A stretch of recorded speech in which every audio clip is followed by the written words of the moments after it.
दोस्तों नमस्कार, मैं Rajneesh Kumar PVR aquaculture farm से। कैसे है मेरी पीवीआर एक्वा फैमिली? मेरे किसान भाइयों, बहुत जल्दी मैं आपको एक सीरीज लेके आने वाला हूँ रंगीन मछलियों पे, ऑर्नामेंटल फिशरीज पे। कौन सी फिशरीज होती है, किस कैटेगरी की होती है, कैसे एक्वेरियम में रखते हैं, क्या हॉबी की डेफिनेशन होती है, उसको कैसे मैनेज करते हैं, क्या हमारा इंडिया का उसमें लेवल है। क्योंकि 4-5 भाइयों ने रिक्वेस्ट की है कि सर उस पर भी थोड़ा फोकस कीजिए, और मैं पैरेलली थोड़ा वर्कआउट कर रहा हूँ श्रिम्स पे। बट मेरे यहाँ पे फ्रेश वाटर है, तो मैं देखता हूँ कि कैसे उसके एक पायलट प्रोजेक्ट बना के उसको सक्सेस करा जाए। बाकी मैंने एक हाई वैल्यू फिश पे मरल फिश स्टार्ट की है, उसकी मैं रेगुलर वीडियो शेयर भी करता रहता हूँ। और उसके पूरे ग्रोथ के मैं स्टेटिस्टिक्स भी आपको शेयर करूँगा, फीड के, मेडिसन के, ग्रोथ के, सैम्पलिंग के। तो वो ग्रो आउट चल रहा है। दोस्तों आज हम इस वीडियो में बातें करने वाले हैं वो कारण जो मछली की एनर्जी सबसे ज़्यादा कंज्यूम करते हैं। वो कारण जो कि मछली की एनर्जी को सबसे ज़्यादा कंज्यूम करते हैं। हमें मछली को रेसलर बनाना है, पीटी उषा नहीं बनाना। हमें मछली को वजन देना है, बायोमास देना है। मछली एक इक्विपमेंट, एक मशीन, एक सिस्टम समझ लीजिए, जिसे हम कुछ इनपुट खिलाते हैं, जो कि हम खाना खिलाते हैं उसे, और वो बायोमास वजन में कन्वर्ट होती है, जिसको हम सेल करते हैं।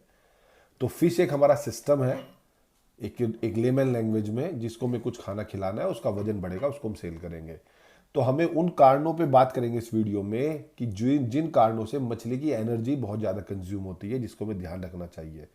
बहुत सारे बंदे क्या करते हैं कि उसकी एनर्जी बहुत ज़्यादा वेस्ट करा देते हैं मछली की, फिर कहते हैं हमारी ग्रोथ उस रेशो में नहीं हो रही जो ग्रोथ होनी चाहिए थी। तो हमें उन बातों का ध्यान रखना है। तो इसी वीडियो में वो 5-6 बातें करने वाले हैं। दोस्तों सबसे पहले वाटर टेम्परेचर। क्योंकि मछली कोल्ड ब्लडेड होती है, तो टेम्परेचर का बहुत बड़ा रोल है कि जब टेम्परेचर बढ़ेगा तो मछली का मेटाबॉलिज्म बढ़ेगा, लेकिन डिजॉल्व ऑक्सीजन घट जाएगा। तो टेम्परेचर सेंसिटिव रहती है। गर्मियों में कैसे वर्कआउट करेगी मछली, बरसात में कैसे करेगी, सर्दी में कैसे करेगी। तो टेम्परेचर सेंसिटिव है, हमें टेम्परेचर का बड़ा ध्यान रखना है कि अगर हम छोटे सीड फ्राई या सेमी फ्राई या ईयरलिंग रख रहे हैं तो किस टाइम किस साइज की वाटर बॉडी में रखना है। क्योंकि वाटर, अगर हमारी स्मॉल वाटर बॉडी है तो आप उसका वाटर एक्सचेंज कर सकते हैं। बड़ी वाटर बॉडीज का, बड़े पोखर का आप वाटर चेंज नहीं कर सकते, तो आपको उसी में मछली को रखना पड़ेगा। दूसरा, जो वाटर की डेप्थ होती है, जनरली लोग बाग क्या डेप्थ बहुत बड़ी ले लेते हैं, या कहीं ऐसी जगह फार्मिंग कर लेते हैं या खदान हो या पूरी लो लाइंग लैंड हो।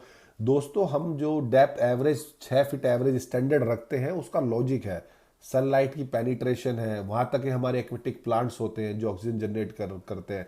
दूसरा, मछलियां वहीं तक रहेंगी जहां तक उन्हें खाना मिलेगा। अगर आप ये सोचें हम 20 फीट तक नीचे गहराई कर लेंगे और 4 गुना कैपेसिटी कर लेंगे, ऐसा नहीं होता, क्योंकि मछलियां नीचे जाएंगी नहीं। और जितनी मछलियां नीचे जाएंगी वो वाटर प्रेशर बढ़ेगा और वो ऊपर आएगी खाना खाने। जब आप फ्लोटिंग या सिंगिंग फीड डालेंगे तो एनर्जी कंज्यूम होगी। हमें मछली की एनर्जी को रिजर्व रखना है, उसको मिनिमाइज करना है। एनिमल का साइज, मछली का साइज, जैसे जैसे साइज बढ़ता है तो भी हमारी एनर्जी डायरेक्टली प्रोपोर्शनल होती है, जैसे जैसे उसकी ग्रोथ होती है। ये भी हमें बड़ा ध्यान रखने वाला है।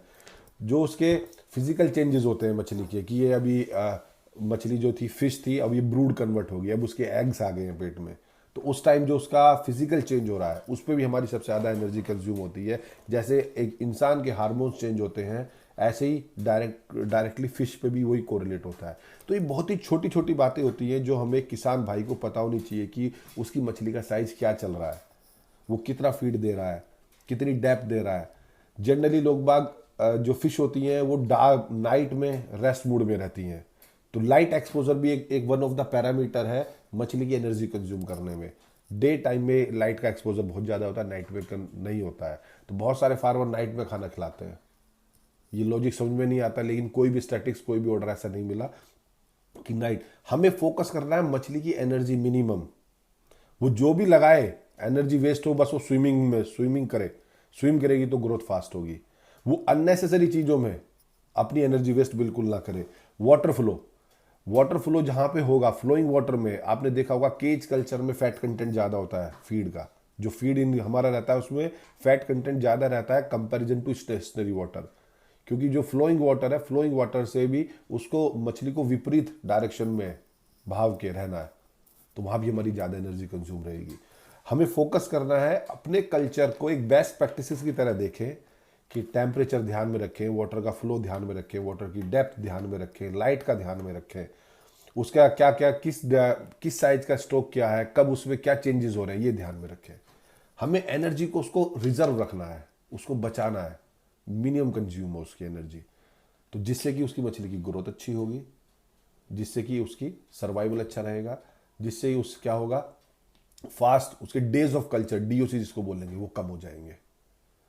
बहुत सारे लोग क्या करते हैं कि हमें प्लांक्टॉन्स खिला रहे हैं तो मैं खाना कितना कम कर दें। दोस्तों प्लांक्टॉन्स को एज ए स्नैक समझिए, आप फोकस कीजिए कि आपके डेज ऑफ कल्चर कम हो जाए। अगर किसी मछली का कल्चर ईयरलिंग से ग्रो आउट 300 दिन में हो रहा है तो आप फोकस करो उसको 280 दिन में कैसे लेके आए।